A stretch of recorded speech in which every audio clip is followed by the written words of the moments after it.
place pour ce dernier round. On a deux membres de la Haute École de Travail Social du canton de Fribourg. On a une responsable de Caritas du placement des mineurs. Et puis, j'interviendrai avec Maurice si on pense qu'on a des questions, ou lui ou moi, qui pourraient être pertinentes vis-à-vis de ce groupe. Prenez place. Si ça vous va, restez debout devant les micros. Vous avez été assis toute la journée. Je ne voudrais pas...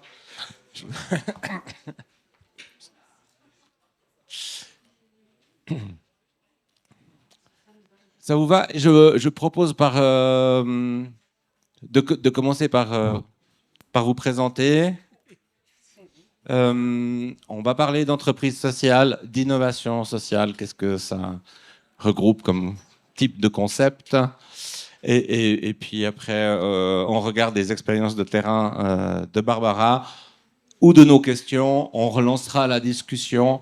Si ça peut devenir quelque chose, même un petit peu pas trop formel, ce sera très bien. Merci beaucoup d'avoir accepté notre invitation qui s'est faite par le truchement de connaissances et de liens qui se sont faits à travers la HESSO. Merci d'avoir participé à cette journée et à vous la parole. D'accord, merci. Peut-être en deux mots, c'était l'idée de se présenter. Alors, je m'appelle Frédéric Emmanuel, et puis il y a 10 ans, je pense que si on m'avait invité ici, je ne serais pas venu. Comme quoi, je pense que les mentalités changent, et puis on a beaucoup de choses à faire ensemble. En tout cas, moi j'ai passé une matinée où j'ai appris beaucoup de choses. Donc ça fait une dizaine d'années que je suis prof à la Haute École de Travail Social, et quand je suis arrivé à la Haute École de Travail Social, merci, je suis directement arrivé sur des questions d'entrepreneuriat social. Et j'ai été regardé un petit peu de travers, en me disant, mais attends, qu'est-ce que les sociaux vont faire de l'entrepreneuriat social? Et je me suis fait pas des ennemis, mais j'ai eu beaucoup de mauvaise compréhension. Et 10 ans après, on est toujours un peu dans ce questionnement de la place de l'entrepreneuriat social dans le travail social. Et puis j'ai mon collègue Benoît Renouvet qui s'est un peu rallié finalement à ces questions d'entrepreneuriat social, et actuellement on en développe un pool vraiment au niveau du travail social où on parle vraiment de l'entrepreneuriat social comme une forme de travail social. Et là, on est dans la finalisation d'un grand livre collectif qu'on vient de finir d'écrire, là, qui passe maintenant chez les éditeurs, où on parle de ces questions d'entrepreneuriat social, où on va chercher toute une série de partenaires qui nous parlent d'entrepreneuriat social. Et une chose qui est assez folle, c'est qu'il y a beaucoup de personnes qui font de l'entrepreneuriat social et qui ne savent pas ce qu'ils font. C'est-à-dire que c'est encore peu connu, finalement. L'entrepreneuriat social, c'est quelque chose qui a une vingtaine d'années, et beaucoup de personnes, beaucoup d'entreprises, eh bien, font de l'entrepreneuriat social sans le savoir. Je vais continuer, puis je vais pas laisser la place à mes collègues, donc je vais m'arrêter là. Donc voilà, assez passionné par ces questions d'entrepreneuriat social, et heureux d'être là aujourd'hui pour voir que finalement, entrepreneuriat social, l'agriculteur est entrepreneur et le travail social, il est social. Et je pense que cette synergie entre ces deux grands termes, eh bien, elle peut se faire. Et je pense que c'est aujourd'hui qu'on peut vraiment commencer à la faire et à travailler ensemble. Bon, je prends la suite. Donc, mon nom, c'est Benoît Renouvet. Ça fait 20 ans que je suis professeur à la Haute École de Travail Social de Fribourg. Et puis, en 2011, au hasard d'une rencontre d'un colloque auquel j'avais participé en Russie, j'ai fait la connaissance de personnes qui faisaient de l'entrepreneuriat social en Russie et de personnes qui faisaient de l'entrepreneuriat social à Los Angeles. Et finalement, on a dit, on tire un trait horizontal sur le globe, et puis on a mis en place une collaboration entre Los Angeles, Fribourg et Saint-Pétersbourg en l'occurrence, collaboration qui aujourd'hui n'a plus lieu à cause des considérations internationales que vous connaissez. Mais c'est là que aussi j'ai commencé à m'intéresser à cette pratique de l'entrepreneuriat social. Et puis en même temps, il s'est trouvé qu'effectivement, avec Emmanuel Fridé, qui lui développait à l'interne dans notre école ces questions-là, on a commencé à s'associer et puis à nous spécialiser là-dedans. Alors en ce qui me concerne, je suis plus spécialisé sur la comparaison internationale des types d'entreprises sociales et d'entrepreneuriat social. Donc vraiment la comparaison aussi nord-sud. Et puis en ce moment, nous sommes en train de faire une recherche sur la participation des bénéficiaires qui travaillent, enfin des personnes qui sont placées dans des entreprises sociales. Donc ça pourrait aussi être des personnes qui sont placées auprès d'entreprises agricoles. Leur participation à la décision, que ce soit la micro-décision de tous les jours, qu'est-ce que je fais, comment on s'organise, est-ce que c'est toi aujourd'hui qui cuisine, est-ce que c'est moi aujourd'hui qui vais ramasser les légumes au jardin, ou les macro-décisions qui sont des décisions stratégiques pour l'entreprise. Et puis on est aussi en train de terminer la publication d'un ouvrage collectif qui va sortir probablement cet été sur le travail social et l'entrepreneuriat social. L'entrepreneuriat social, c'est vraiment, même si il n'y a pas le mot agriculture dedans, on peut considérer que ce dont on a parlé cet après-midi et hier aussi et demain, c'est de l'entrepreneuriat social en grande partie. Voilà. Alors, eh bien, moi, je suis une entreprise sociale, aussi en lien avec l'international, parce que je proviens de l'organisation de Caritas. Il y a beaucoup d'idées au niveau de Caritas. Alors, il y a les Caritas suisses, la Caritas suisse, et il y a les Caritas régionales de chaque canton de la Suisse. Alors, pour les personnes qui ne sont pas en Suisse, c'est toujours un peu compliqué parce que chaque canton fait un peu comme il veut. Et donc, moi, je suis responsable de la structure de Caritas Placement Familial Romandie, c'est-à-dire que je travaille avec tous les cantons romans, sauf celui de Neuchâtel. Je ne dirai pas pourquoi.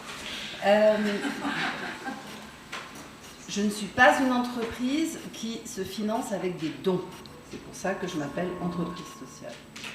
Voilà. Je n'ai pas de dons. Parce qu'on allie souvent Caritas à la vision du don. On voit toutes ces publicités. Non, nous, on n'a rien à faire avec ça. Donc nous, ce qu'on fait, on a une équipe, on a notre bureau à Lausanne, et nous recrutons des familles d'accueil, nous les formons, et nous en faisons des lieux d'accueil. Alors, j'ai plus tellement envie de dire des familles d'accueil. Ça commence à devenir un peu obsolète, ce nom de famille d'accueil. Ce qui devient aussi obsolète, c'est de parler de placement, parce qu'un enfant, alors moi je parle de mineurs maintenant, d'enfants de 0 à 18 ans, les mineurs ne sont pas des choses que l'on place, que l'on déplace et que l'on replace. C'est pour ça que nous essayons actuellement de faire changer, de faire bouger les lignes au niveau de la langue et de parler de l'accueil d'enfants et non de placement d'enfants. Donc, dans mon entreprise sociale, nous nous occupons de mineurs et je suis compétente à ce niveau-là, beaucoup moins maintenant pour l'accueil de personnes majeures, avec handicap ou autres, où il pourrait y avoir des questions disons, pratiques du quotidien dans ces accueils-là. Voilà.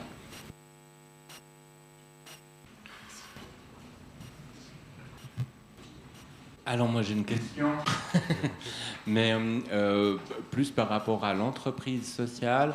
Est-ce que vous voyez des très grandes différences au niveau législatif et sur les formes juridiques? Est-ce qu'il y a aussi des formes d'emploi adaptées qui ne sont pas l'atelier protégé pour les handicapés, mais des formes d'emploi pour des gens qui ne peuvent plus rentrer sur le marché du travail, mais qui ont besoin d'un travail? C'est un gros problème en Suisse, parce qu'on se fait trier soit par les syndicats, soit par la concurrence déloyale ou le chômage. Et puis la participation des salariés, par exemple, dans les coopératives, des salariés qui ont des parts sociales dans la coopérative, cette participation horizontale, elle pose aussi toute forme de risque, aussi pour eux, parce qu'en Suisse, si on a les parts sociales d'une entreprise, on n'a pas droit au chômage si par hasard cette entreprise devait fermer ou si on devait partir. Donc, est-ce que par rapport à ça, vous avez des éléments? Alors, en Suisse, ça marche? Ah, vous m'entendez? Ok, je m'entends pas. En Suisse, c'est un cadre légal un peu particulier parce qu'il n'y a pas de cadre légal pour l'entrepreneuriat social comme ça peut l'être en Italie. On a par exemple la coopérative qui est reconnue depuis les années 90. On a en France, en Espagne, au Portugal. On a vraiment une reconnaissance d'une forme juridique. En Suisse, on a vraiment une démultiplication des formes juridiques. Et c'est vrai que les entreprises sociales se centrent davantage sur des coopératives, souvent des coopératives, fondations, associations et dans une moindre mesure des SA et des SARL. Au niveau de la coopérative, je vous disais, là il y a une étude qui est sortie au niveau de Sens Suisse, qui est une énorme plateforme sur l'entrepreneuriat social au niveau national, qui montre que la forme juridique la plus usitée pour l'entrepreneuriat social, c'est vraiment la coopérative, qui après on a l'association et puis la fondation qui viennent par la suite. La coopérative, elle est intéressante. Pourquoi? Eh bien, ce que vous disiez à un moment donné, quand on définit une entreprise sociale, on la définit généralement selon 3 grands critères, même qu'il n'y a pas de définition au niveau international qui est validée. On a un point de vue, on a un axe économique, un axe social et un axe de gouvernance participative. Et puis l'axe économique, est-ce que tout le monde sait ce que c'est qu'une entreprise sociale déjà peut-être? Oui, justement. Une entreprise sociale, donc elle a ces 3 axes-là où bien, on va parler de quoi dans le côté économique? On va parler d'autofinancement. Ce qui, dans le monde social, pas dans le monde agricole, mais dans le monde social, eh bien, peut soulever un peu des tollés. On doit avoir une partie d'autofinancement et ce n'est pas que l'État qui verse des subventions. Et puis, ce qu'il faut savoir, c'est qu'au niveau européen, la Commission européenne, elle demande que cette part d'autofinancement, elle soit à 25%. Donc sur 100 francs, c'est 25 francs d'autofinancement. En Suisse, cette plateforme Sens Suisse, eh bien, elle a mis l'autofinancement à 50%. Donc sur un billet de 100 francs, c'est 50 francs qui doivent être autofinancés. Donc on doit chercher finalement un financement autre que des subventions. Donc, je ne sais pas s'il y a encore beaucoup de politiciens. Mais évidemment que dans l'ouvrage qu'on est en train de finaliser, eh bien, il y a toute cette question qui se pose. Est-ce qu'on n'est pas sur, comment dire, où l'État essaye de limiter sa participation, vu qu'on cherche de l'autofinancement, notamment dans le travail social, on doit chercher d'autres formes de financement. En tout cas, c'est des questions qui se posent aujourd'hui. Et puis, quand on parle aussi de financement, on doit avoir, dans une entreprise sociale, il y a une part de bénévoles, mais on doit avoir un certain nombre de personnes qui sont salariées. On n'est pas que dans quelque chose de bénévole. Une association peut être vraiment que bénévole. On a des associations aujourd'hui qui ont des salariés. On a l'autre axe, c'est le côté social. On doit avoir une mission sociale. Et cette mission sociale, elle se décline en 3 volets, soit elle est sociale, soit elle est environnementale, soit elle est culturelle. Donc on voit qu'on a déjà une grande marge de manœuvre.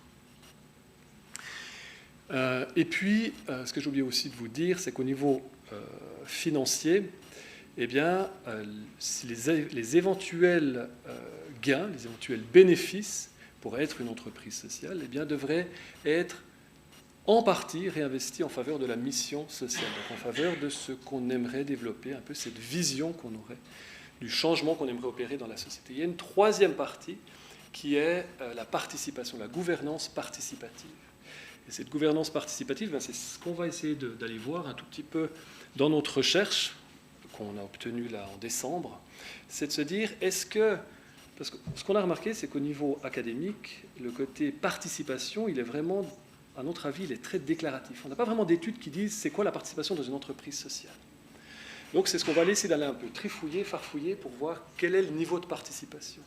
Et je reviens à la première question que vous me posiez. Eh bien finalement, la coopérative, pourquoi est-ce qu'elle est aussi intéressante? Parce qu'on a un niveau de participation des membres qui est intéressant. On dit souvent une personne, une voix.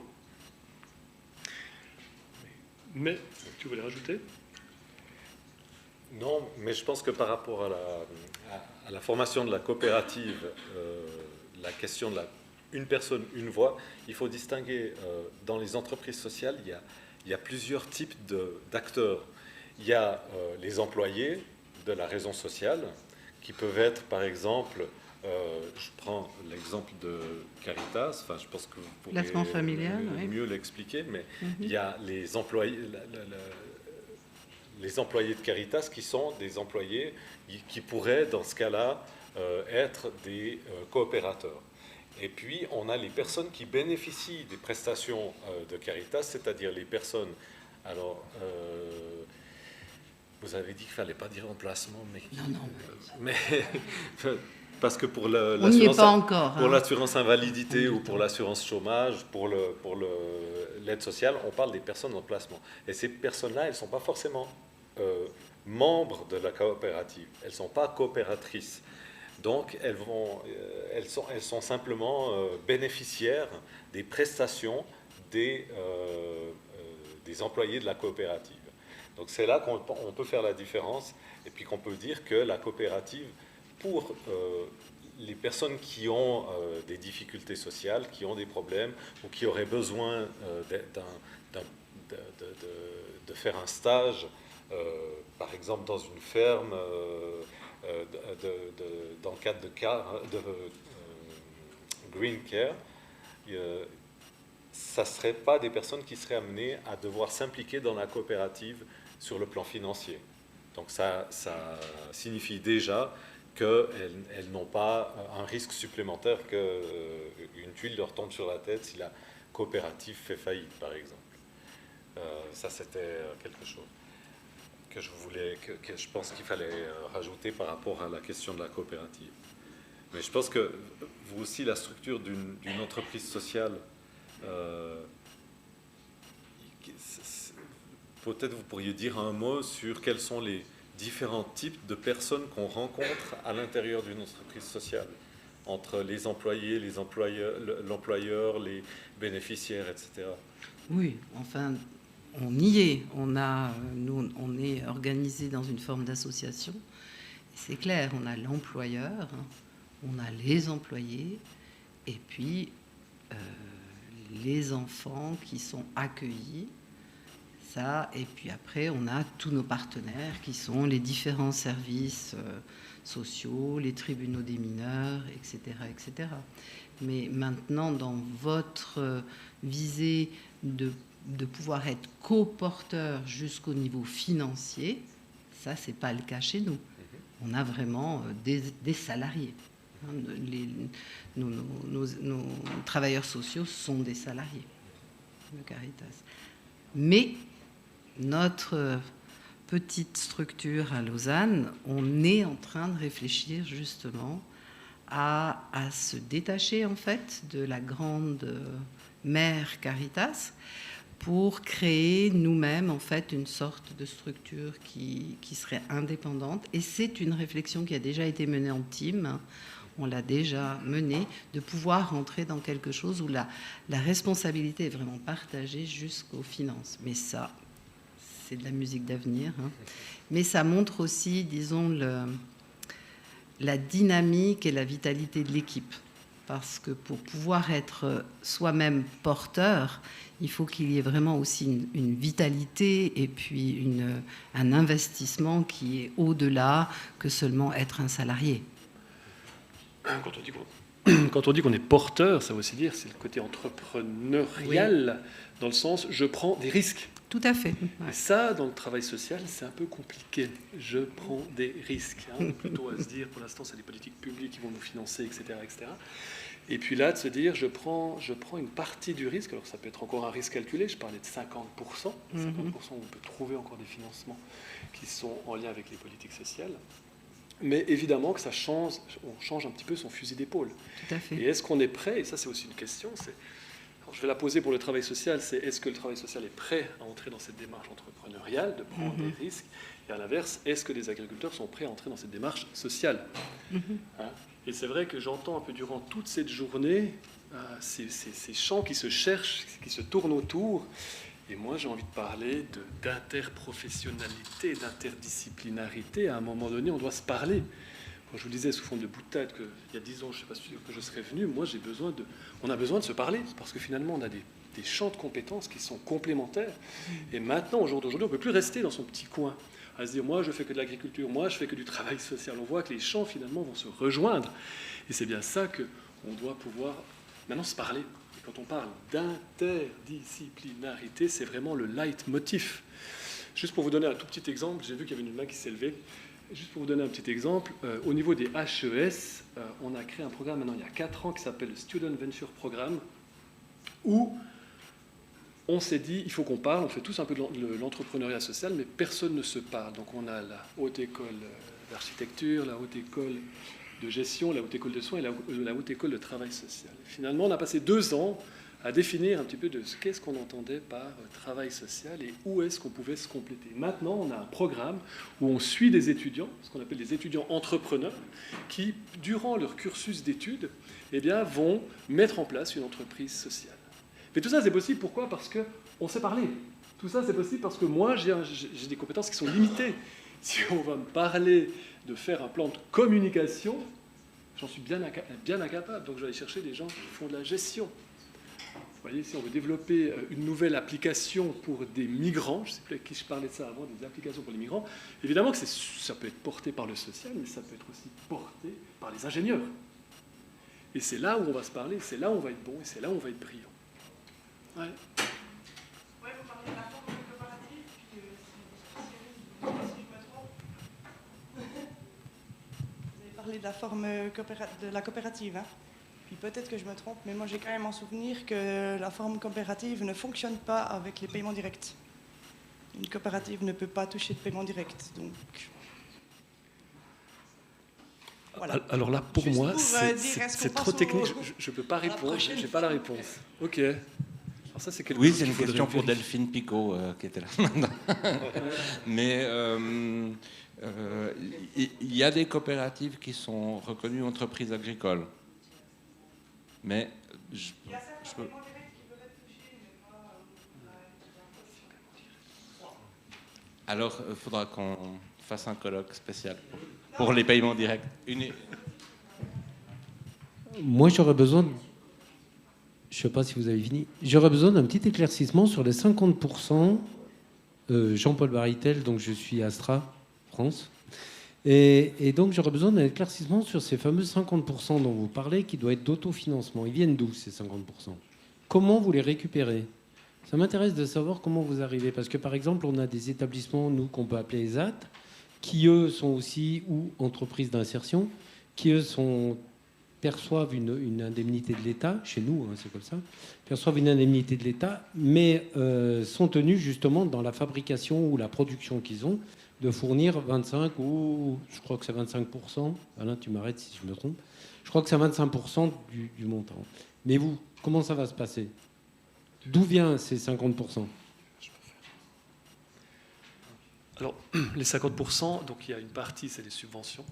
Et l'autre partie, c'est ce qu'on appelle de l'autofinancement. Et l'autofinancement, ça peut être simplement la vente de biens et de services. Ça peut être le fait de recevoir des dons. Ça peut être le fait de faire du crowdfunding, ce genre de choses-là. C'est ce 50% qui doit être ce qu'on appelle autofinancé. Ça veut dire que ça ne vient pas des subventions. Il y a 3 types de financement. Il y a des financements internes, externes et des subventions. C'est les 2 premiers qui doivent être repourvus dans une comptabilité. C'est ces 2 premiers échelons qui doivent pouvoir assurer ce 50%. Mais ce qu'il faut aussi savoir, c'est qu'au jour d'aujourd'hui, c'est vrai que je ne l'ai peut-être pas précisé, parce qu'il y a des fois des évidences qui sont tellement évidentes qu'on ne les dit plus, mais la forme de l'entrepreneuriat social, on n'a pas encore de label, on n'a pas un stempel. Vous êtes entreprise sociale. On a des tendances. Quand je vous parlais de ce sens suisse qui est reconnu, il nous donne des critères pour être reconnu d'entreprise sociale. Mais finalement, si on ne les respecte pas, on peut s'auto-proclamer entreprise sociale au jour d'aujourd'hui. On n'a pas, comme en Italie, c'est une coopérative et puis il y a certaines règles à suivre, on n'est pas encore là-dedans. Et c'est vrai que là, je voyais, il y a toute une série de motions et de postulats qui ont été déposés, notamment par Molina, le député Fabien zurichois Molina. Fabien Molina, puis un dernier en 2021, Kruger, je crois, du centre, Kruger, quelque chose comme ça. Et on a toujours cette même réponse du Conseil fédéral qui dit « tout va bien, circuler, il n'y a rien à voir ». Ouais, c'est en train d'évoluer.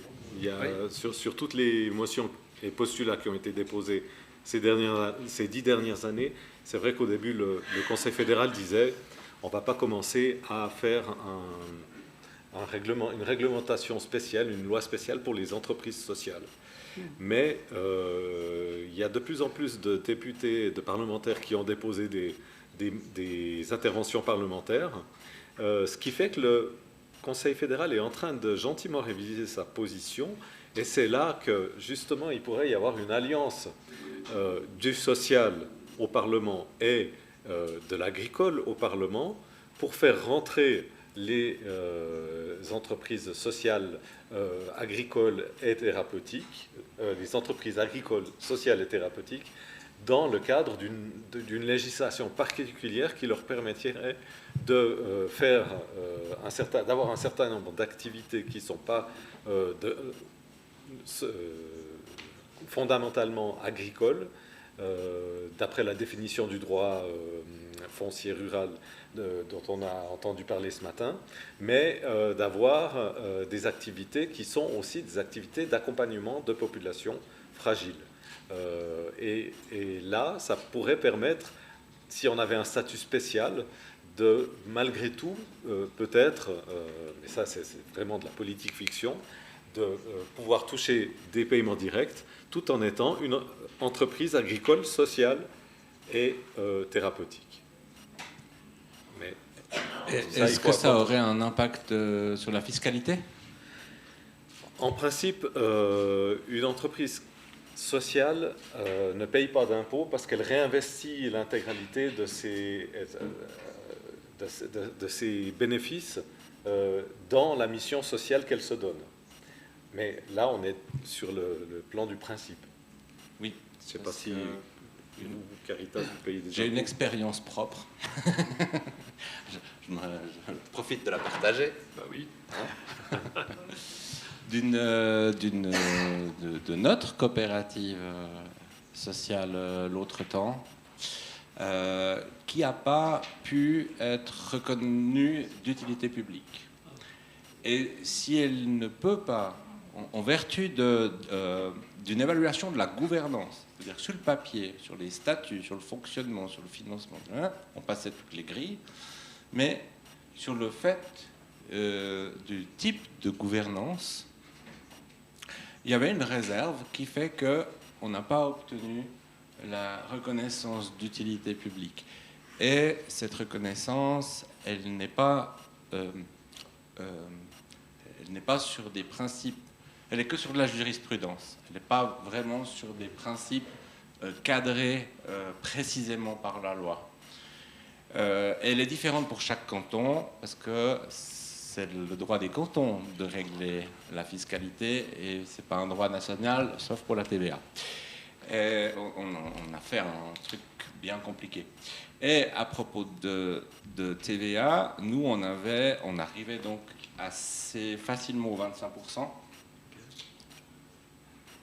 presque les 30%, mais pas chaque année. Et pour la TVA, on avait 800 000 francs de chiffre d'affaires et donc un peu entre 400 et 500 ou 600 000 qui venaient du social.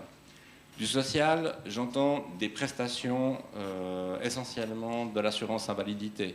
Donc des personnes accueillies avec des décomptes journaliers, une facture mensuelle qui arrivaient un peu à cette somme. Et en fait, comme vous savez, en Suisse, les salaires sont tellement élevés, donc ce qui coûte cher dans une entreprise sociale, c'est les salaires d'encadrement.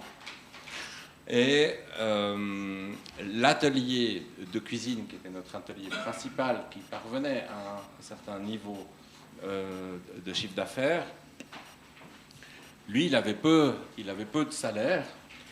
Et au moment du calcul de la TVA, alors qu'on achetait des biens et qu'on en revendait en faisant le décompte TVA et en payant la différence, 5 ans après, la TVA nous a dit non, vous touchez des subventions, donc vous ne pouvez plus déduire la TVA. Et on s'est retrouvé avec une magnifique facture de 20 000 francs. Donc, la reconnaissance d'utilité publique, elle est certainement élaborée dans des conférences de chefs cantonaux, mais sur une base légale pas très explicite.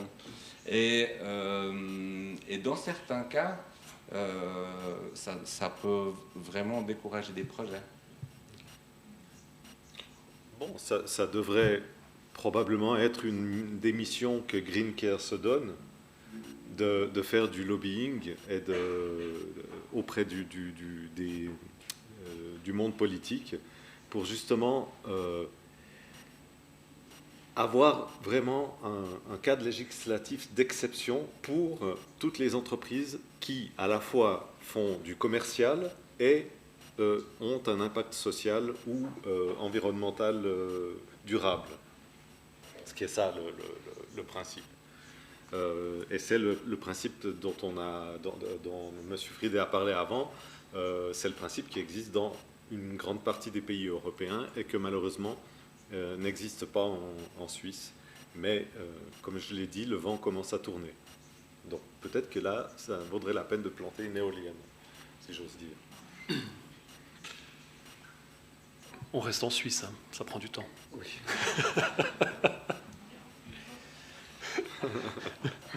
On parle aussi dans les écoles sociales beaucoup de l'innovation sociale, qui regroupe beaucoup de concepts et de définitions. Est-ce que le care farming, c'est une innovation sociale? Qu'en est-il? On voit aussi que ce qui fonctionne comme innovation sociale, c'est souvent des projets hybrides. Donc, comme je disais hier aussi, je crois, on fait une chose, c'est en faisant une chose qu'on agit sur une autre. Ce n'est pas des prestations qui sont séparées et alignées les unes des autres. Donc, et il y a l'impact local, c'est-à-dire que l'innovation sociale, c'est aussi des gens qui répondent de manière nouvelle à une problématique, ils répondent localement et elle a un impact positif parce que c'est eux qui ont trouvé la solution par rapport au milieu qui était. Elle n'est pas forcément réplicable. Voilà, si on pouvait vous entendre un petit peu là-dessus, volontiers. Excusez-moi, j'étais perdue dans mes pensées. J'étais en train d'essayer de trouver des liens. Je suis désolée, vous pouvez répéter. Je suis désolée, j'étais en train de chercher des liens un petit peu autre part. Je suis partie. Alors, on parlait d'innovation sociale, on demandait si le Green Care pouvait être de l'innovation sociale. Si je résume. Oui. Rapidement. Je sais pas si vous voulez. Mais moi, ce que je trouverais bien, c'est que ça soit plutôt la salle qui parle. Que ça soit plutôt les gens qui sont là. Parce que pour moi, en fait, c'est quelque part... En fait, moi, ce que je trouverais bien, ce serait que ça parle de la salle. Qu'il y ait plus de questions et qu'on rentre plus dans des échanges comme ça. Parce que là, j'ai un peu l'impression qu'on est en train de raconter nos trucs. Et moi, c'est pour ça que je suis partie un petit peu. Je suis partie dans mes pensées parce que j'étais en train de faire des liens entre l'agriculture et tout ça. Et en fait, je m'aperçois que là, maintenant, pour moi, j'aurais envie plutôt d'avoir des choses qui viennent, des questions qui viennent très concrètes, des expériences très concrètes. Là, maintenant, on a un peu campé ces concepts, c'est très intéressant. Mais qu'est-ce qui vient de vous par rapport à ça ? Merci Barbara, merci infiniment. Voilà. Je crois que ça va nous rebooster pour la fin de l'après-midi. C'est pour ça nickel. que j'étais partie dans mes pensées, parce que j'essayais de faire des liens concrets. Voilà. Voilà, merci. Bonjour, du coup je représente le Relais, je suis travailleur social hors mur et puis j'accompagne des personnes en situation de précarité et d'addiction. Et j'ai rencontré dans ce cadre-là de super personnes présentes dans cette salle qui font du travail en ferme. Et on cherche actuellement des modèles pour des personnes qui ont du coup des profils addicts, qui ont besoin d'une rupture, qui ont besoin de sens. Et le modèle de ferme nous parle. Après, moi, je comprends rien à cette histoire de fiscalité, sincèrement.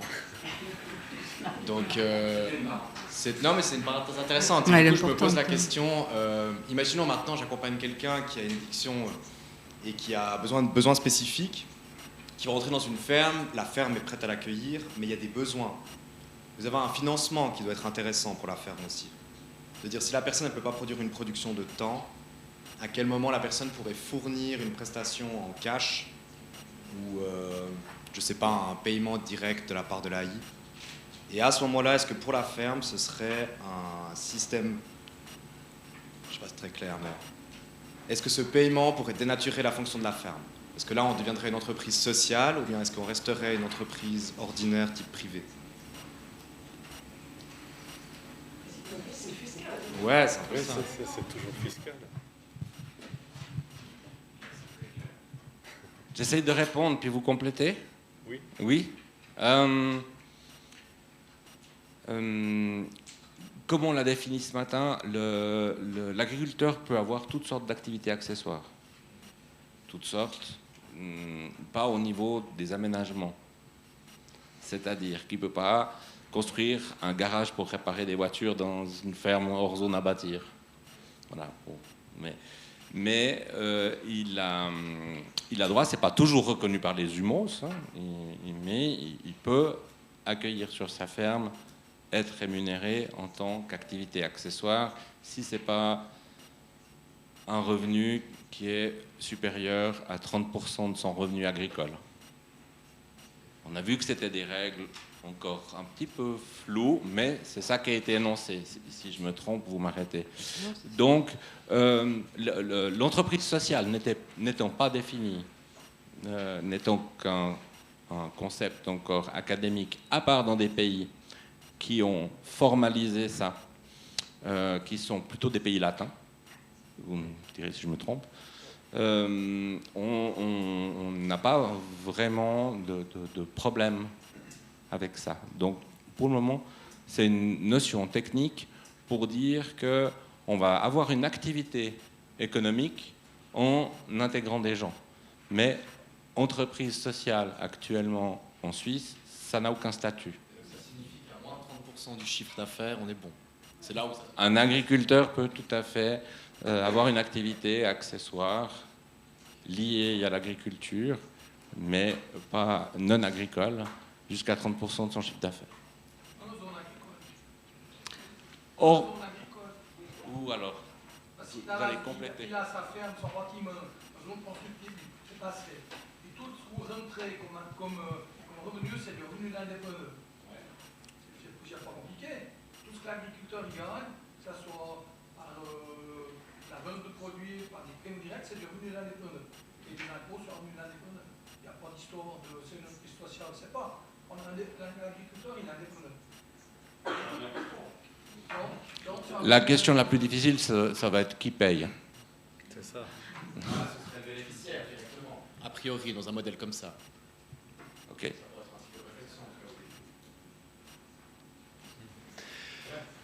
Moi, j'aime bien ce que vous amenez parce que c'est souvent ce qu'on oublie, c'est que, bon là on va parler un peu de travail social, mais dans le travail social, on pense toujours que ceux qui demandent une prestation n'ont rien à payer, que la prestation est gratuite. Or, la prestation est très chère. Évidemment qu'on est avec des publics où on peut être avec des gens qui sont tributaires de l'AI, mais on peut être avec, je sais pas, des gens qui sont victimes, pas victimes, mais qui sont violents, comme des pères violents, etc., mais qui ont le pouvoir d'achat. Donc on peut aussi vendre la prestation, on peut aussi demander quelque chose aux personnes pour payer la prestation, évidemment. Et ça, c'est quelque chose qui est assez tabou dans le travail social, c'est de faire payer les gens la prestation, parce qu'on donne une forme de gratuité. Alors c'est ça, ce côté entrepreneurial, que nous, on essaye de faire un peu bouger les limites, en disant, mais il y a des gens qui ont des pouvoirs d'agir, et la prestation ne doit pas forcément être gratuite pour celui qui en bénéficie. Elle peut être effectivement payante. Et là, on a un modèle qui peut être pas inintéressant, en tout cas un business plan qui peut être intéressant sur cette part d'autofinancement, évidemment. Sur une grille par rapport au coût des prestations, comment est-ce que vous arrivez à définir un prix pour une personne? Alors là, on a ce qu'on appelle en comptabilité, maintenant, on a l'analyse, la comptabilité analytique. On arrive à sortir assez clairement le prix de la prestation, le prix de l'heure, ce que ça coûte, etc. etc. Par exemple, nous, on sait ce que coûte un étudiant chez nous. Il coûte 20 000 francs. Donc on sait exactement ce que coûte un étudiant à l'année chez nous. Puis c'est ce que C'est la comptabilité analytique qui va nous donner ce prix-là. Par exemple, une prestation dans une association lambda, une prestation, vous êtes travailleur de rue.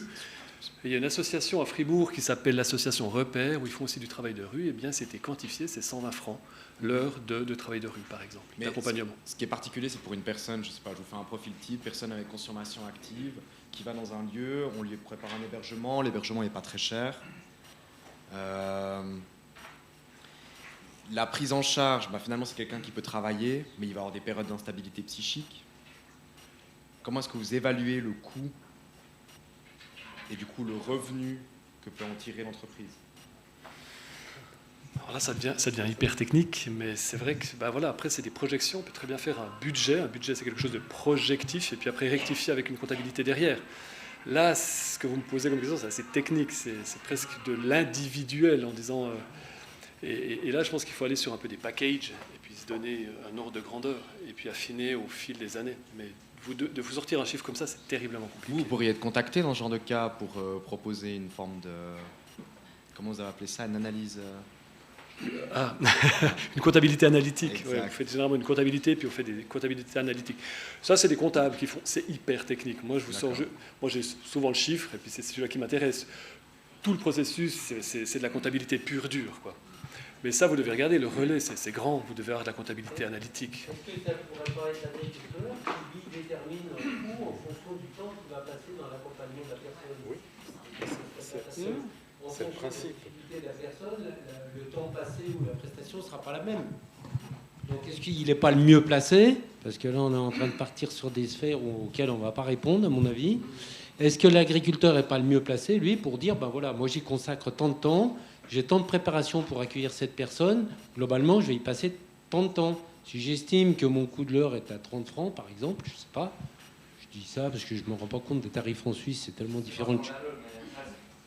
D'accord, donc 60 francs. Oui, parce que c'est plutôt le tarif français, ça. Donc on va doubler, 60 francs. Voilà, donc s'ils sont à 60 francs, voilà, ils calculent et après, c'est un contrat entre la personne qui va payer et l'agriculteur qui va recevoir, il me semble. C'est justement le principe. Je vais juste apporter un complément. Il y a des échelles qui ont été mises en point en fonction des besoins d'encadrement des personnes. Sauf erreur, ça se pratique en Hollande, où il y a des échelles tarifaires selon les capacités ou les incapacités ou l'autonomie ou l'indépendance de la personne. Est-ce que Maurice peut nous dire un mot là-dessus?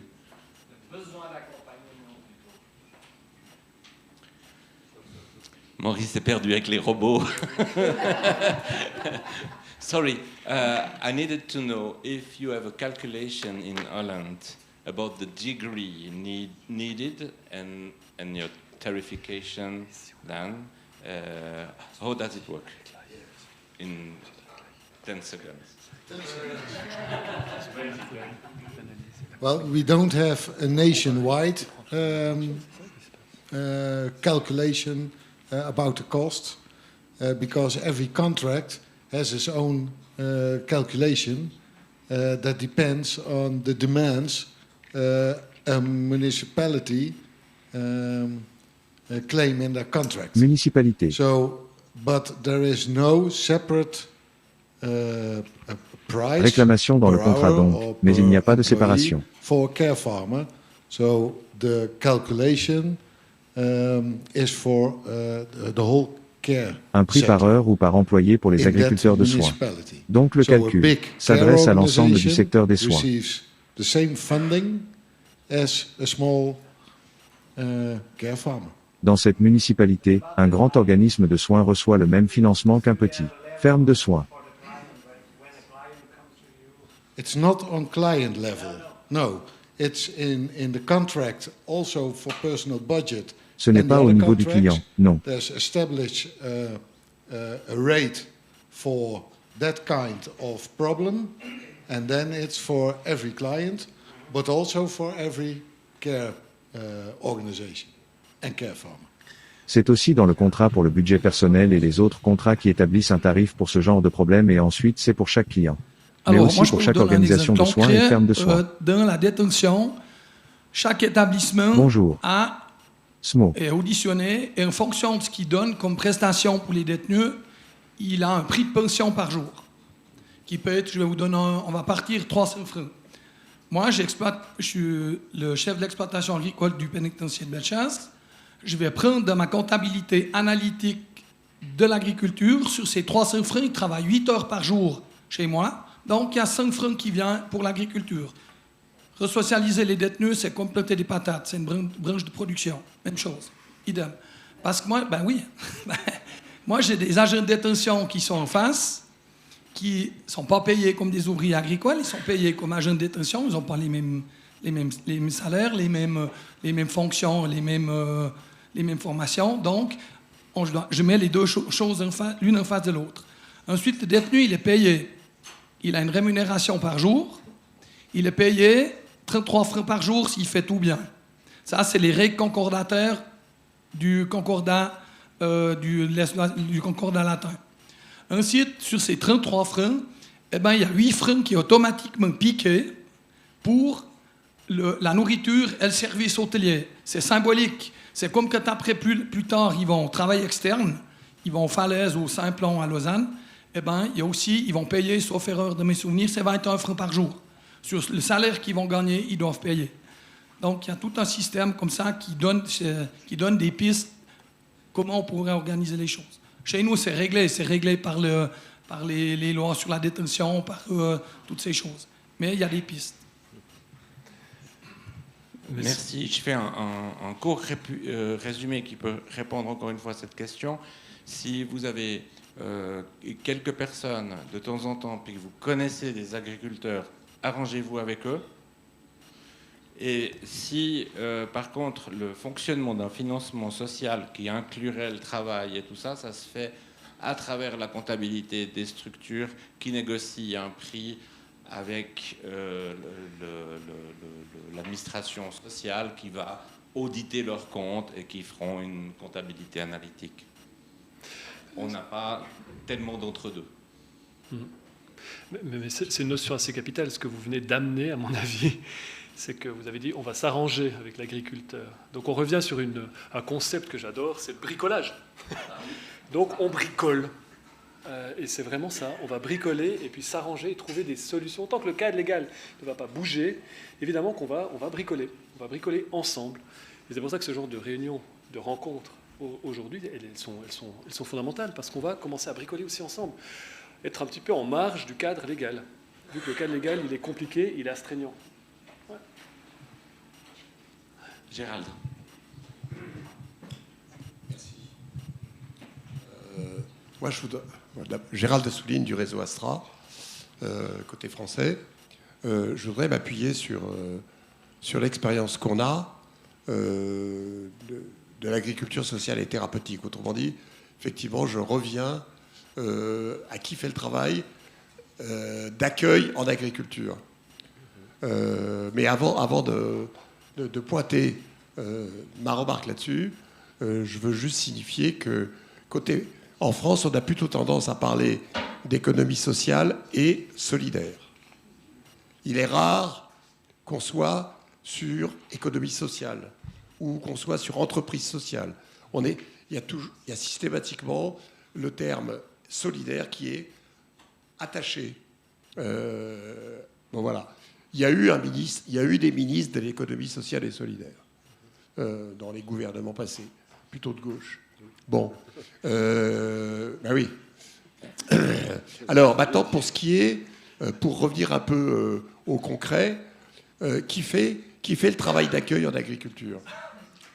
Et on constate que, en termes de population accueillie en agriculture, la population la plus nombreuse accueillie en agriculture l'est par des structures collectives associatives à but non lucratif. Ça, c'est une donnée, quoi. Si vous prenez le nombre de personnes accueillies, qui travaillent, qui sont hébergées sur du long terme et qui sont des personnes vulnérables, c'est l'entreprise associative qui porte le plus l'agriculture sociale. Donc, moi, j'invite à élargir en quelque sorte le focus. C'est-à-dire, on a effectivement des agriculteurs individuels qui font de l'accueil. Alors, ils ont quand même, la vie n'est pas facile pour eux. On a une nouvelle génération de porteurs de projets qui veulent développer des micro-fermes. La vie ne sera pas facile pour eux, on le sait. Et vous avez par contre un secteur associatif, bon, alors qui se bat parce que, comme il a été dit à plusieurs reprises ici, les subventions de l'État, parce que l'État subventionne en France pas mal, elles ont tendance à diminuer. C'est-à-dire qu'il y a une pression à l'autofinancement qui est croissante, quoi. Et enfin, j'invite à regarder un autre, qui est le cas des coopératives sociales agricoles italiennes. Là encore, on est en économie sociale et solidaire. Hier, dans la présentation de l'italien, il y avait une coopérative qui est mentionnée qui s'appelle la Calafata, qui est en Toscane. La Calafata, c'est une grosse entreprise agricole à statut coopératif qui fait un travail d'accueil énorme avec des gens de la rue, avec des migrants. Elle est autofinancée à 100%. C'est au départ une création de Caritas. Voilà. Et bon, vin de grande qualité, huile d'olive de grande qualité, etc. Et ils arrivent maintenant à s'autofinancer totalement. Voilà. Non, mais ça veut dire quoi? Ça veut dire qu'il y a, dans certains pays, une vision de l'agriculture sociale qui n'est pas uniquement une vision entreprise familiale. C'est le sens de ma remarque, en fait. Bon, voilà. Ce serait intéressant de savoir, c'est quelque chose que j'ignore et que peut-être pas mal de personnes parmi vous dans le public sait. Est-ce qu'il est possible pour plusieurs exploitations agricoles de se mettre ensemble et de créer une coopérative de vente de produits, de vente directe de produits, sans passer par, pour le lait, par exemple, Crémeau ou d'autres grossistes? D'abord, on se fait la course, c'est ça, non plus. D'accord. Alors, moi, je partage aussi un petit peu mon expérience avec Jean-Marc, où j'ai travaillé comme éducateur dans son exploitation et pendant 18 ans, il a accueilli beaucoup d'enfants et d'ados, où je travaillais 4 ans avec lui et Julien derrière moi. Et donc, la fondation qui travaillait avec Jean-Marc, elle a quitté le lieu il y a quelques années, 3 ans maintenant peut-être. Et puis, donc, moi j'étais très triste, moins que toi, mais j'étais très, très touché. Et puis, il y a 2 ans maintenant, il y a eu un gîte qui était à vendre droit en face de sa ferme à Vuisson, dans l'enclave fribourgeoise, juste en face, fribourgeoise. Et avec ma femme, on l'a tout de suite acheté. Enfin, on cherchait un peu ça, mais là, vraiment, parce que c'était à côté de chez Jean-Marc. Et puis, depuis 2 ans maintenant, on travaille sur un projet. Là, on nous l'a validé par l'AI, enfin, on va recevoir des mandats.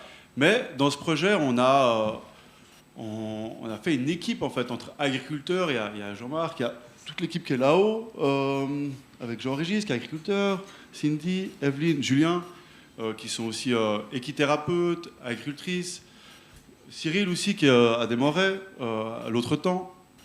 Et puis il y a aussi à Vuisson aussi de Pierre, voilà, on est toute une équipe.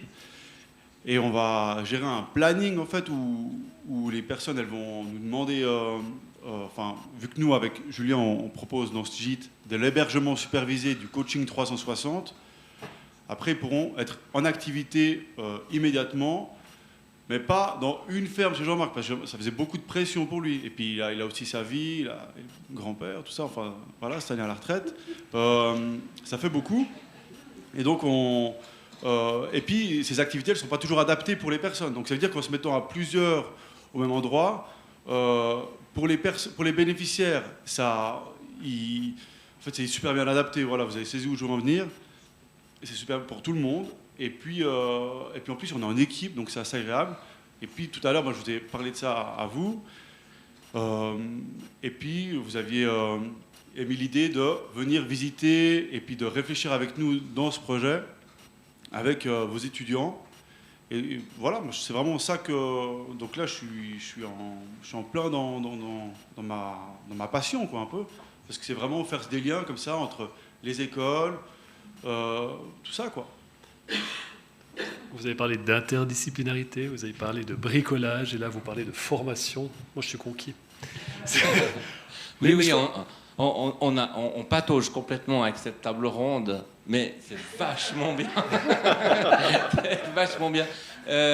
Parce que, oui, les 30 ans d'expérience de Jean-Marc ont clairement fonctionné comme incubateur à projet. Et du coup, là, il y a quelque chose dont il faut qu'on prenne soin pour que toute cette énergie ne soit pas gaspillée. Il faut maintenant qu'on puisse réussir. Donc, il faut qu'on ait les bons cerveaux, les bonnes aides et les bons appuis pour que quelque chose émerge de ça et puis que ça puisse être pérenne. Parce qu'il y a beaucoup d'entreprises sociales, il y a beaucoup de care farming, il y a beaucoup de tout ça. Mais tout ça est tellement fragile, tellement précaire. Et faire tout le montage de projet pour se retrouver quelques années plus tard juste avec des factures et plus de projets, c'est un peu du gaspillage. Il y avait une question. Il y a une question. Je vais réagir après. Alors moi, c'est moins une question que peut-être un constat pour clore un peu ces 2 journées auxquelles j'ai assisté. Je ne savais pas qu'il y avait ce projet à Vuissant, ça a l'air super. Enfin, que vous êtes nombreux, que vous appuyez aussi sur l'expérience existante de M. Bovet, de M. Maillefer, qui sont quand même les figures de proue du mouvement agriculture sociale romande. Enfin, de mon point de vue, c'est vous que je connais, c'est vous qui portez ça à bout de bras et je vous en remercie. Moi, je ressors aussi un peu de ces 2 journées avec en fait un double mouvement qui l'un n'exclut pas l'autre, c'est-à-dire qu'on a beaucoup parlé aujourd'hui de politique, de reconnaissance, de tarification, de certification qualité, de lobbying, de communication, donc c'est toutes des choses très macro, très... oui, il faut faire parler de nous, et puis il n'y a pas les cadres légaux, donc on est embêté, donc on ne sait pas comment faire, donc il nous faut de l'argent et tout ça. Peut-être je ne me suis pas présentée, moi-même j'étais dans le travail social avant, je travaillais dans une haute école sociale à Lausanne, je faisais de la recherche.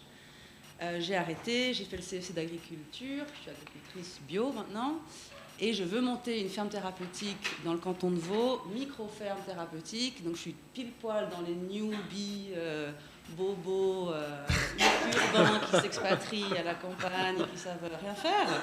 Je suis une femme en plus, donc oulala, c'était difficile. Mais voilà, j'ai mon CFC, j'ai un terrain, j'ai la volonté de monter une micro-ferme thérapeutique. Alors, on a entendu Delphine Picot qui m'aide depuis 1 an ou 2 sur ces questions légales, parce que quel statut on adopte, qu'est-ce que je peux demander, qu'est-ce que je peux faire pour ne pas me planter, parce que je fais un permis de construire pour des serres, mais est-ce que je ne vais pas être agriculture de loisirs, comme ils disent dans le canton de Vaud, parce que donc, je ne peux pas être une assoce, donc il faut que je sois une exploitation agricole. Enfin bon, je vous passe les détails. Et voilà, donc je suis dans toutes ces questions, je suis d'accord avec le fait qu'il faut faire du lobbying, communiquer, se mettre ensemble, c'est très très important. Et ce que Dylan a dit ce matin, ça m'a rassurée, dans le sens où il a dit oui à tout ça, et puis il ne faut pas que ça m'empêche de faire, parce que j'ai eu peur ce matin, je me dis mais j'ai pas le droit en fait, moi je ne suis pas une exploitation agricole, j'ai pas l'UMOS, je suis clairement là-dedans. Et puis en fait, moi je ressors de ces 2 journées avec on est des acteurs, il y a des gens, on peut se soutenir, et puis je vais le faire, même si je n'ai pas le droit, parce que l'innovation, c'est aussi prendre le risque de faire des choses qu'on n'est pas autorisé encore. Tu parles de bricolage. Voilà, C'est du bricolage, c'est exactement ça, c'est les marges de manœuvre qu'on se donne. Voilà. Donc, voilà. Et donc, Dylan, il a commencé, et moi, ça m'inspire vraiment hautement votre projet. Je me dis, voilà, je vais commencer à planter des choux, puis je vais commencer à accueillir des gens, puis on verra bien. Mais je veux prendre le risque. Et du coup, voilà, c'est ça qui me motive et qui me fait plaisir d'être là. Voilà.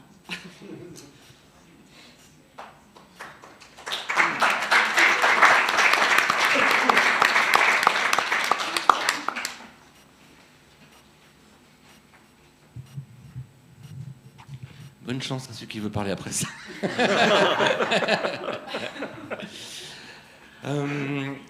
Alors, ouais, aussi étrange et que ça a pu paraître, moi je trouve que votre rapport a été une occasion magnifique. Je pense que les publications autour de l'entreprise sociale et un changement de mentalité en Suisse, parce qu'il y a aussi je pense, il y a vraiment une idéologie entre le business où il faut être rentable, surtout pour les actionnaires, hein. Il faut être, et de l'autre côté, la charité, c'est un modèle qui est arrivé à ses limites.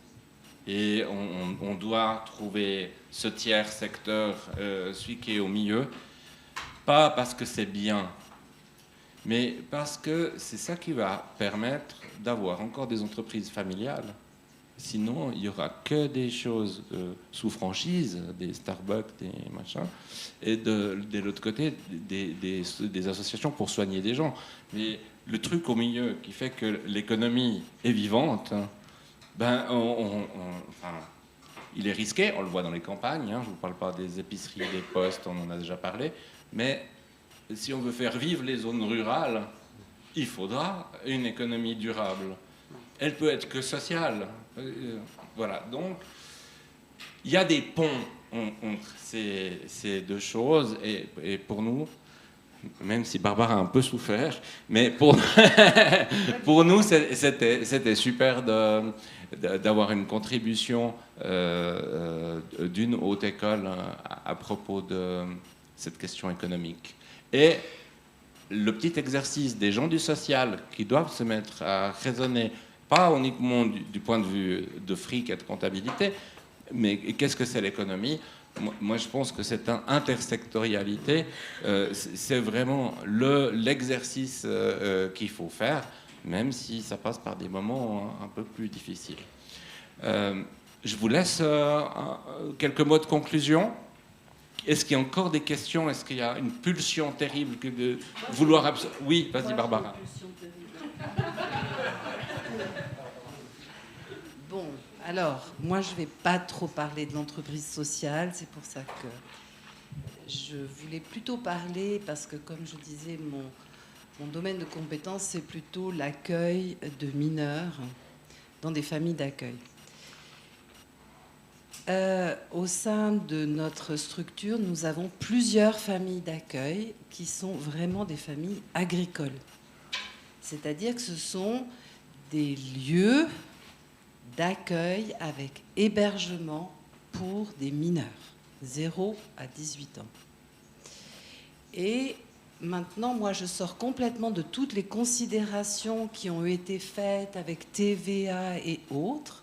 Je voulais tout simplement informer que lorsque on veut accueillir des mineurs avec nuitée, avec hébergement, on est obligé, en fait, en Suisse, d'être agréé en tant que famille d'accueil. Parce qu'autrement, c'est illégal. Maintenant, j'en viens aux familles ou aux lieux d'accueil qui aimeraient pouvoir accompagner un enfant à la maison. Maintenant, je viens au niveau finance.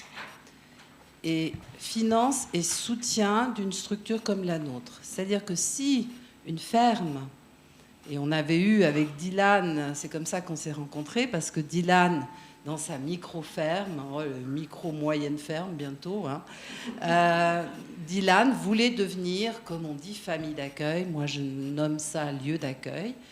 Et ça aurait été génial, mais il n'avait pas de vraie chambre. En fait, il n'y avait pas de lit, il n'y avait rien. Puis on s'est dit, non, là, ça ne va pas le faire. On ne va pas pouvoir faire dormir un enfant là-dedans. Mais en soi, Dylan pourrait devenir une famille d'accueil dans notre structure et au niveau financier serait vraiment rémunéré. C'est-à-dire que là, on sort de toutes les considérations qu'on a faites ici au niveau financier et c'est une aide financière.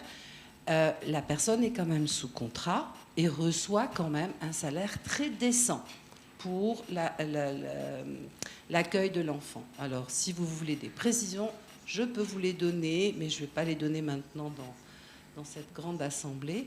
Mais je voulais dire que pour les fermes qui recherchent des financements pour pouvoir quand même s'en sortir quand ils commencent ou des choses comme ça, devenir un lieu d'accueil pour des mineurs peut être intéressant.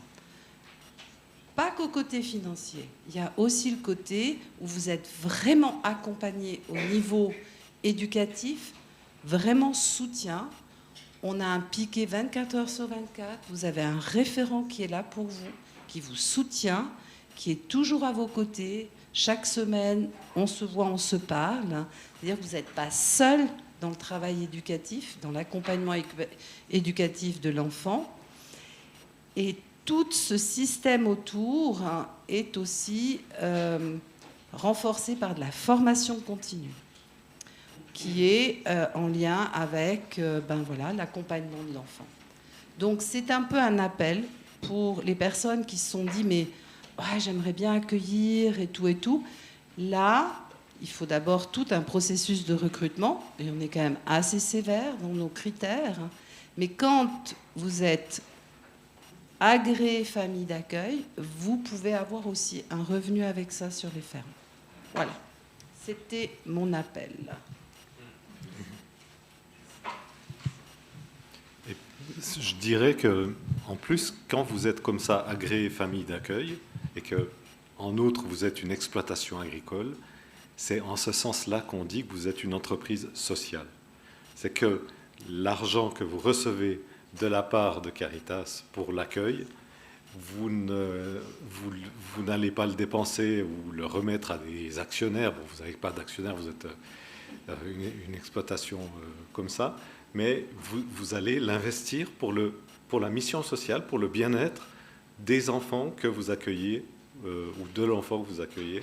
Et c'est typiquement ça, la définition d'une entreprise sociale, parce que je crois que ça a été un peu difficile pour tout le monde ici d'entendre parler d'entreprise sociale, mais ça revient exactement, si on approfondit les choses, à ce qu'en France, effectivement, vous nommez économie sociale et solidaire.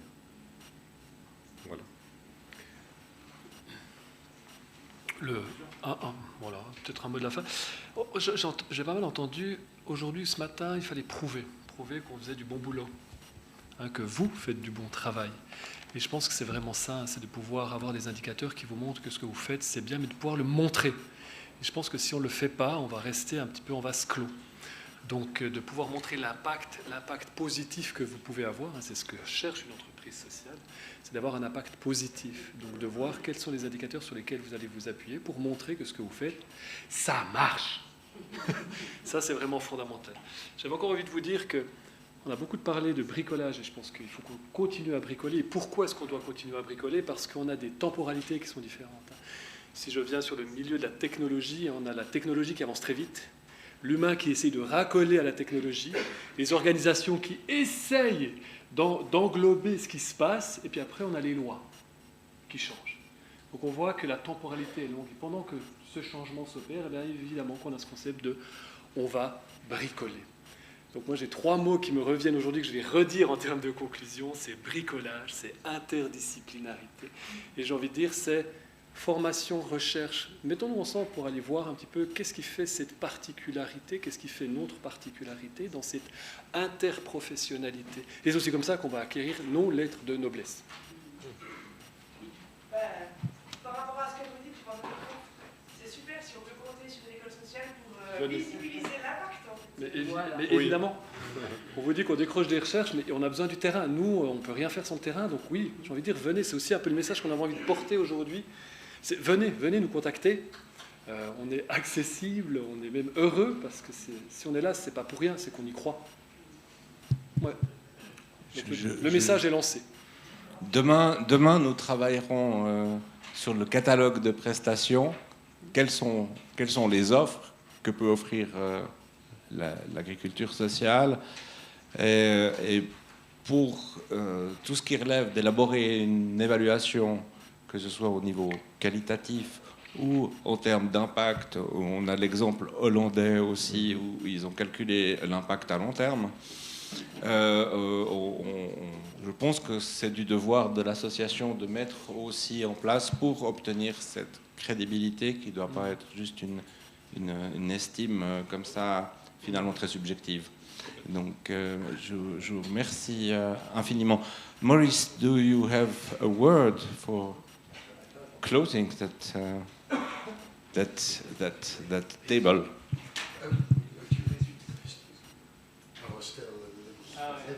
Oh, do you have a word to close this table, or this day, or anything you would achieve?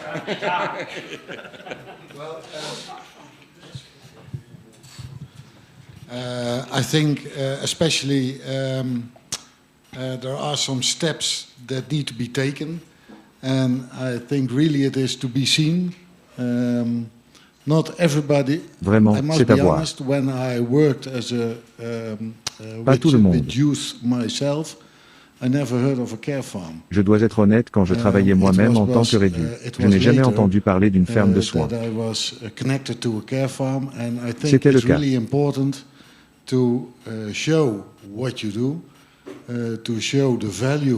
Tard que j'ai été mis en relation avec une ferme de soins et je pense que c'est vraiment important de montrer ce que l'on fait. Pour montrer la valeur qu'il apporte aux clients. Je pense aussi qu'on a parlé d'une société. Je pense aux initiatives à petite échelle. Bénéficier en travaillant ensemble beaucoup et je pense qu'ensemble, vous pouvez aussi penser à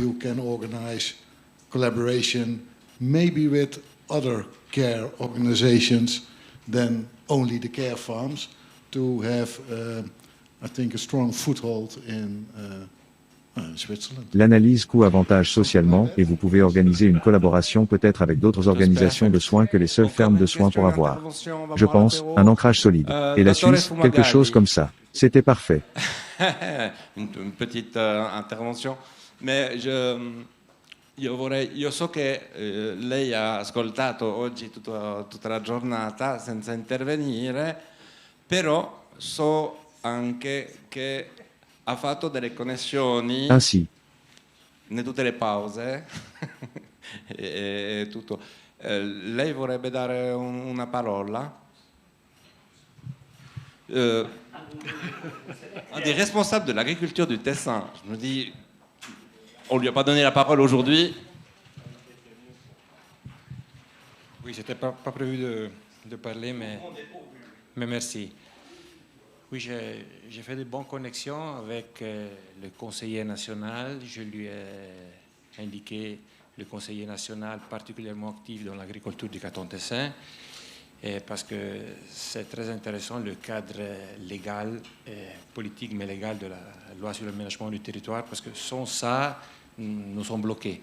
Nous pourrons avoir plein de bon esprit, mais si concrètement l'office qui est dans ma section, qui doit autoriser les constructions, les 100 mètres carrés, qui peuvent devenir 200 mètres carrés si une partie est déjà bâtie, plus un nouveau bâtiment de 100 mètres carrés ne sont pas autorisés, les fermiers peuvent pas le faire.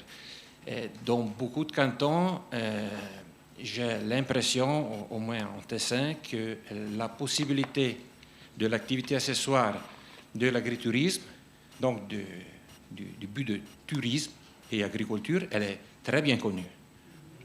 Mais l'activité pédagogique et socio-thérapeutique, qui c'est dans le même alinéa du même article, elle n'est pas connue. Et donc, il faut tout d'abord faire à façon que les gens, les agriculteurs et les politiciens et ceux qui travaillent dans l'administration savent qu'il y a cette possibilité. Et j'ai demandé au conseiller national, vice-président de Greencare, qui est avocat aussi, comme moi, s'il y a une jurisprudence Et il m'a dit que c'est plein de jurisprudence sur les agriturismes, mais pas sur le deuxième alinéa, les sociothérapeutiques. Les principes sont les mêmes, mais du point de vue strictement technique de l'autorisation à bâtir, mais il n'y a pas encore de collaboration, au moins en Tessin, et là dans les autres cantons, je vois que vous êtes bien plus en avant, entre la socialité, mais je parle du côté public, donc le département de sanité et socialité, avec les départements de l'économie ou des territoires à dépendance d'où il se trouve le secteur de l'agriculture. Il y a une possibilité d'épargne, qui c'est une argumentation, d'épargne pour le canton, qui c'est une bonne argumentation pour convaincre ce type de projet. Parce que si nous allons chez le département des institutions qui a les prisons, la prison, comme nous avons parlé de la prison, ou chez le département de la sanité et la socialité qui finance les instituts sociaux, et il comprend qu'il y a une possibilité de collaboration et d'épargne. Là, ça devient intéressant et ça va ouvrir des portes, parce que chez le Conseil d'État et si jamais chez le Grand Conseil, si c'est deux départements qui vont amener une proposition, elle est bien plus forte. Et voilà. Je vous promets que j'arrête de parler italien, parce qu'il parle trop bien le français. Merci beaucoup. Merci infiniment à nos invités. Je crois qu'il y avait encore des... Non, je ne sais plus. Et puis, je vous dis à demain. Pour ceux qui peuvent. Les autres sur YouTube, on a la chaîne Care Farming 603. Je ne sais pas pourquoi c'est 603, mais c'est Care Farming 603. C'est notre chaîne. On n'aura pas, ce ne sera pas en ligne demain matin, mais bientôt.